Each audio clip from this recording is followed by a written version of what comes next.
Karoli T येथील one विभागाचे कुरण पेटल्याने मोठे नुकसान। करोली टी तालुका कवटेमहांकाळ गावच्या हद्दीतील वन विभागाच्या कुरणात आग लागून मोठ्या प्रमाणावर नुकसान झालेले असून अनेक वृक्ष आगीच्या भक्षस्थानी पडल्याने निसर्गाची मोठी हानी झाली आहे।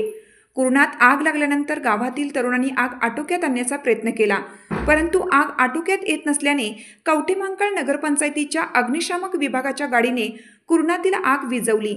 करोली ते सलगरी रस्त्यालगत असणाऱ्या वन विभागाच्या कुरणाला दुपारच्या सुमारास आग लागल्याचे काही नागरिकांनी पाहिले। एवढ्या मोठ्या प्रमाणावर धुराचा लोट कुरणातून कसा येत आहे हे बघण्यासाठी गेल्यानंतर कुरणात आग लागल्याचे लक्षात आले। तातडीने तरुणांनी एकत्रित येत आग विझवण्याचा प्रयत्न केला, परंतु दुपारच्या सुमारास उन्हाची तीव्रता जास्त असल्याने आग आटोक्यात आली नाही।